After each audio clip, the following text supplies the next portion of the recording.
So hello and welcome. I'm going to talk a little bit about measuring grounds and turf. It's not really specific for turf, it's more general uh, knowledge about measuring the properties of the ground. And we're talking about horses, so it's really no matter what kind of surface they are walking on or working on. So we need to understand some of the basic biomechanics first of all. And the first thing is really understand the immense forces that the horse produces or and the surface should withstand. So we are talking about body weight in trot and faster trot, and also in canter we are 1.5, 2 times body weight peak vertical load underneath each single hoof, each stride. So a normal horse, we will talk more than 1,000 kilograms or equivalent to that. So it's huge forces we are talking about. It's also important to understand some of the basic biomechanics when it comes to hoof-ground interaction. So first of all, it's very different what happens when the hoof impacts the ground. It's a small mass that hits the ground, but it decelerates. It's a high acceleration when it stops both horizontally and vertical. From a physics point of view, that's very different from the loading phase, which is max load, and here is the tons that I was talking about before. I'm sure you have heard this earlier today, but just this as a very, very quick reminder. And of course, you also have a push-off or a propulsion and push-off phase. I just wanted to remind you of this because this is influencing what we are actually trying to, what properties of the ground we are trying to measure. Another important thing is, of course, general. Do we really know anything about the correlation between orthopedic health or risk of injury and the grounds? It actually has been done some very nice work, especially in thoroughbred racing. So based on a very, very, very simple functional test, and that is measuring going, which usually consists of an elderly gentleman in a caps and a coat, taking his stick, pounding it into the ground and wriggling it back and forth. And then he says, well, the going is good today. So it is a functional test, even though it's very simple. There are some electronic devices that can do this today. The interesting thing is that based on this, comparing these going measurements with the incidence of distal limb fractures. This is done by Tim Parting and other co-authors in several papers. There is a very, very clear correlation between the going when it goes from heavy soft to soft to good to firm, the odds ratio, which means the risk of having a distal limb fracture is increasing significantly. So this is based on literally hundreds of thousands of starts. It's a very, very, very thorough study comprising very, very many horses. And the statistics which this figure actually tells us is also something that you can trust. This is the real world. I have an interesting question for you. So this is for distal limb fracture. I actually have the same data for superficial digital flexor tendon injuries. What do you think happens? Does it look the same, or is it actually the other way around, that it decreases when when it gets more firm? Well, many might have seen that it was the opposite way around, but it is still the same. So no matter soft tissue, that is tendon injuries or fractures, they increase with the surface getting more firm. So this is something that this is very clear. I need to take a short break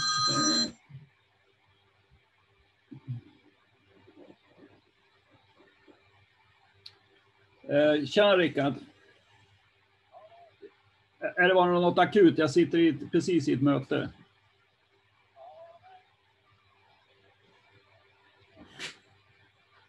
Vi tar Ja, jag ringer dig om en halvtimme. Gör så. Ja. Perfekt, hej. Hej, hej. Sorry, I have to erase that part. So this is the background when it comes to injury. Next thing we're going to talk about is the very general physics, of course. It's quite logical that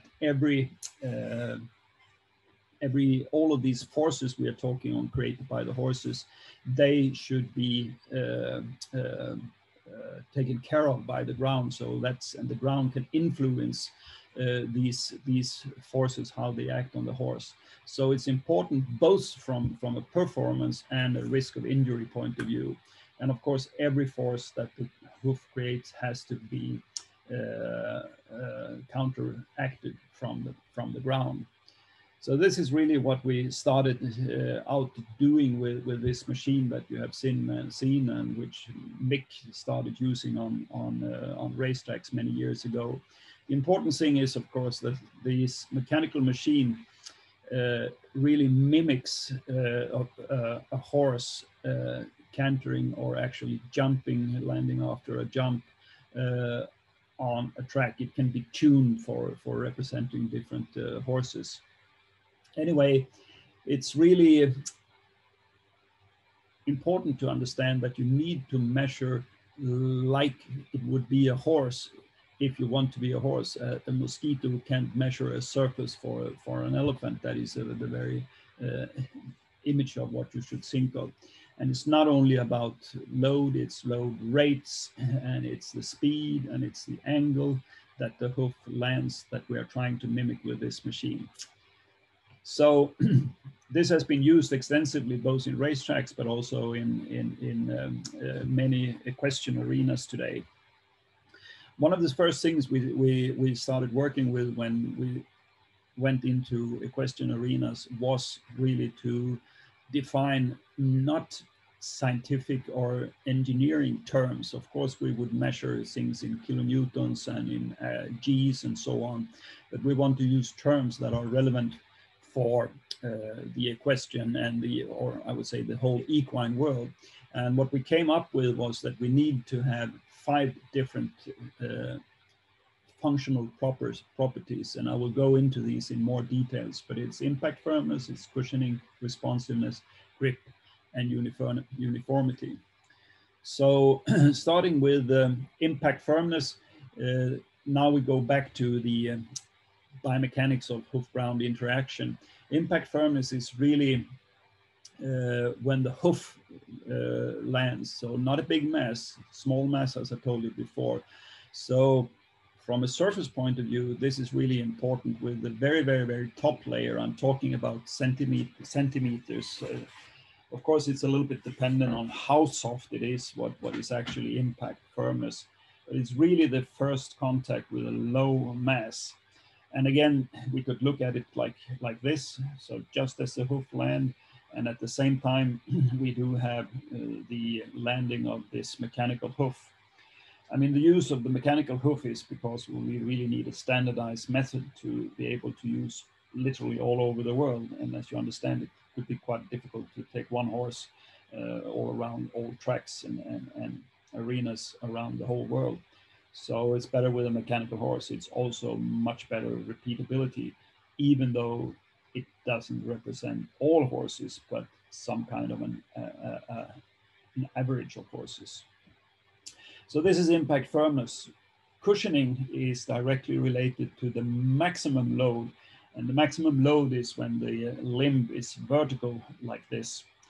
And of course, you realize if you have the very small hoof actually, or even just the rim of the hoof, and you load that with more than 1,000 kilos, that pressure will really penetrate into much deeper layer. And this is one of the crucial things for creating, because it's not really easy to feel how the ground reacts, especially to this kind of force, unless you're a horse or you actually have a testing device specifically measured for this. So again, this is interesting because it can go down. There are some examples of putting sensors in different depths of turf, and they showed that they were able to measure the force of the impact 40 centimeters below the surface. So it's really, really deep.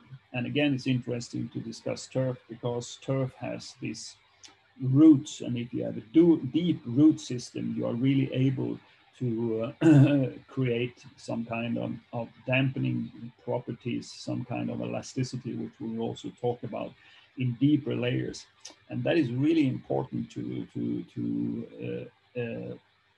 make it possible to dampen these high forces. We're going to talk more about cushioning. So maximum load when the limb is in full load, and also when the whole mechanical hoof is fully compressed. And then there is a load cell here measuring that. So it's actually think of a scale that measuring continuously here. When it came to the impact, it was an accelerometer who was measuring the data actually, but we translate it into the parameters: impact firmness, cushioning, and the next was then responsiveness. So responsiveness is, of course, related to elasticity, but we are not looking at how much energy return you get from the ground, because you cannot really tune the elasticity so it fits all horses. It needs to be tuned so it not rebounds before the horse is actually getting off the ground, because if it starts to rebound before the horse really had reached its maximum load, then the surface will be perceived as very, very hard by the surface. So what we are measuring here is actually the timing of the rebound from the ground, and that it doesn't come too fast, because then some horses will perceive the surface as hard. And of course, the loads will also increase in that case. So that's responsiveness. This was a very special kind of surface where there's actually rubber underneath it, and I chose it just for the video to really see this elasticity. The good thing with elasticity generally in the ground is, of course, that it retains its properties. So the next horse coming over it will have the same kind of surface as opposed to a surface that compacts, for example. So next thing is grip. I think you all heard about grip, the importance of grip and how that can affect the loading on the horse. So the way we measure this is really looking at, of course, grip is important both for turns, for takeoffs, in each strides, in jumping and so on, and landing, of course. And what we really want is an adequate grip, because we don't want too much that increases the forces, as you have heard before, and too much risks start to get risk for the horse slipping instead. And what we can do with the mechanical hoof is, as you can see, there is an angle between how it falls down and how it's actually landing here. So you see it moves a little bit forward, and this force cell that sits here can also measure horizontal forces. So that's why we are able to quantify the grip in a way that is relevant for the horse. And finally, uniformity is very important. So we have all the four previous parameters are uniform over the surface, or over the whole arena, or the whole race course. Of course, I'm not saying that horse can't cope with variance, but the problem is if you don't see this variance, then it gets really risky. So if it, without being able to see something, it's all of a sudden gets looser, less grip, or very hard, then you increase the risk of injury dramatically. So then comes the next thing: what is good or bad? And this is really difficult. I mean, it's back to the epidemiology, and what we really need to do is to create new epidemiology based on correlating risk of injuries to these measurements. What we started out doing in equestrian sports was making a survey where we had a large number of riders answering evaluation. So we had more than 300 top riders evaluating more than 600 arenas, or sorry, 600 arena evaluations. It wasn't more than 10 arenas, with a fairly good response rate.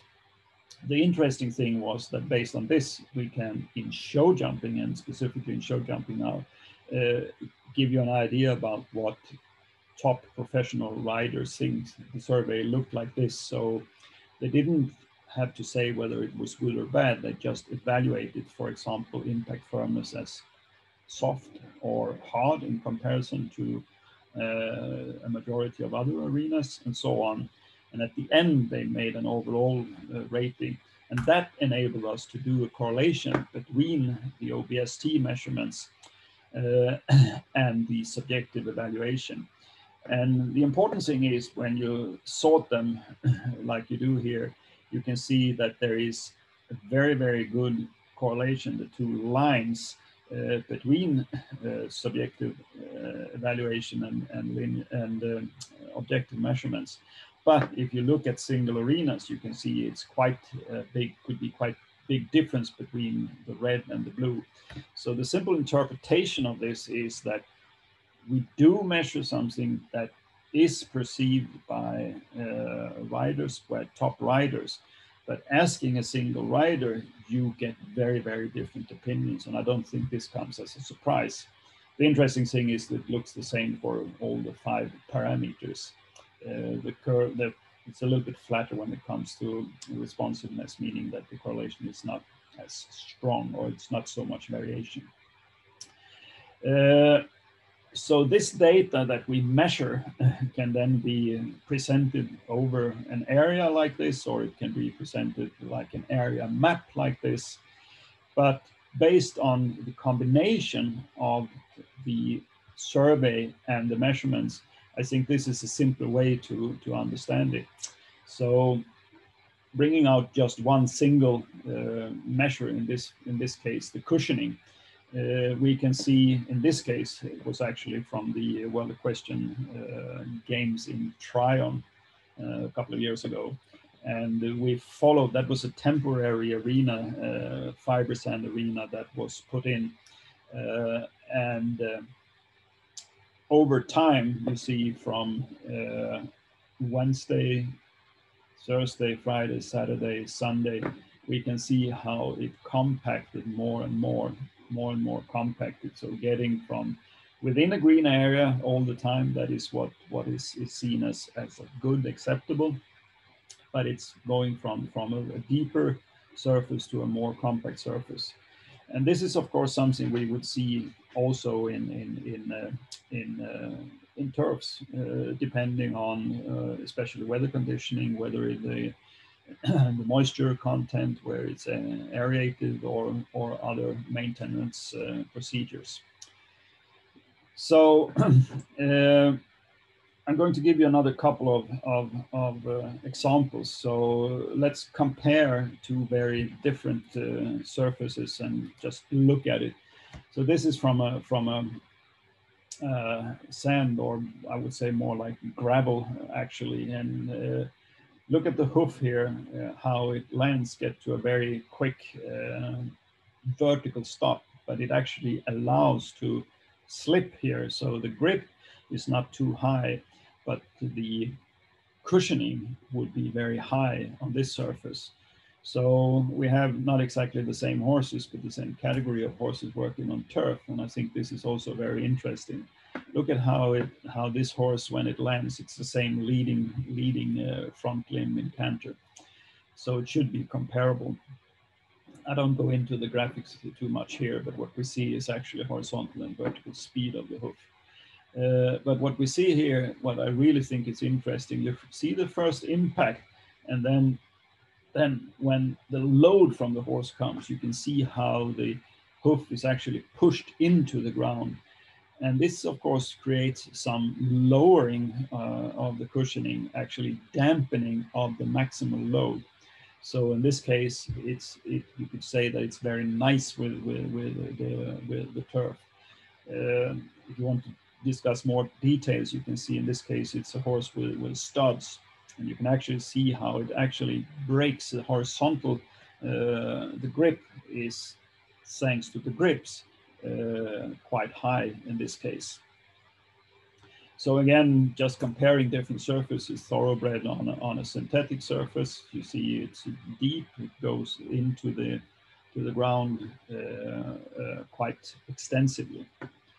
And again, just make comparison, look at trotters, in this case with bare feet trotters, but look how very much the hoof is actually sliding on that. And I'm sure you're aware of trotting racetracks. They are really compacted, but having a surface that allows the hoof to slide uses the built-in dampening mechanism of the horse when it actually is allowed to have a bit of slide when it lands. So let's finish with some specifics. Turf. I think this was an interesting graph I brought up here. In this case, it was a training turf. This training turf had an old road underneath. And look at the cushioning, especially the cushioning here, what a huge difference there is. This is exactly the same turf, it's just two different places. And this is from an equestrian turf competition, and it's on the same level. So you see very much in the green area. This is a fiber sand arena that was tested on the same day. And when the owner saw this result in cushioning, they did some thorough maintenance of that fiber sand arena. And you see a week later, they were able to have it to look like that. But the interesting thing is, look at how the impact firmness really made a low dip. So it's really difficult it's really difficult many times to construct and maintain a fiber sand arena in a way that it actually resembles the turf. So in my experience, and I think this is of course supported by evolution as well, a good turf, because the turf can change a lot too, of course, as we can see here. But a really good turf is kind of the baseline or the gold standard for a good turf, and that is really what many people working with fiber sands in equestrian sports is to mimic good turfs. So this was just a small example. It wasn't very much difference in the responsiveness and grip in this case, so I don't go into more details. So of course, the final question is, what is the perfect surface for a horse? Well, I can give you the secret answer to this. Thank you very much. This is Karen, and this is her land. She's been here a long time, along with Mojo. The first fence post went up here. Now there's 5,000 of them. After the storm, she started the cleanup here. And when she needs some peace and quiet, she always finds it right here. This is more than just land, it's home. Karen runs with us on a John Deere 3E Series tractor, because who says a day's work has to take all day? Nothing runs like a Deere. Search John Deere 3E Series for more.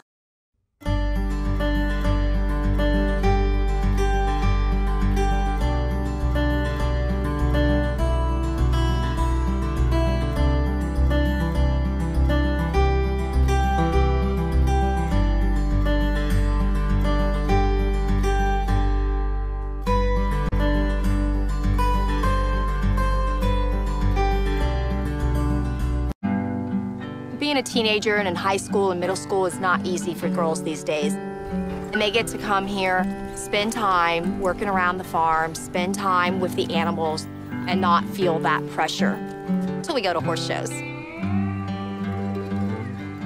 The first time I saw this land, I was about 12 years old. I came here with an old mentor. I fell in love with it as a little girl, and I said I was gonna own it one day.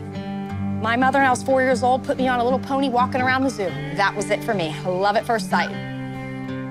Like any kid, when I was younger, I wanted to compete more in the Olympics and go Grand Prix and do things like that. But I put that all on the side and realized I had a different agenda in life.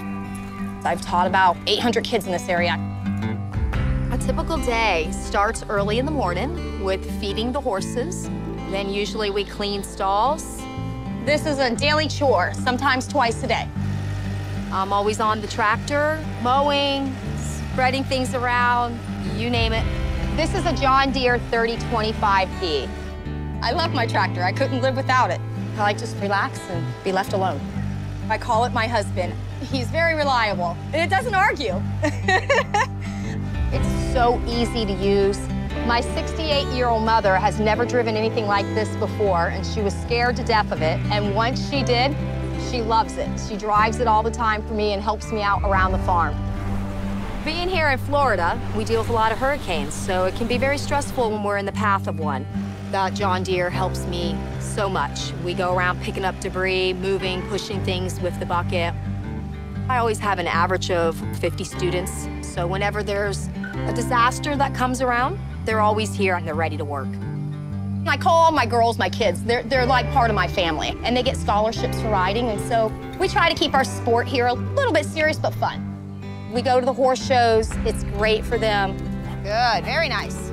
Teaches them a lot of sportsmanship, how to be more in charge and have more self-confidence. A little stronger on that.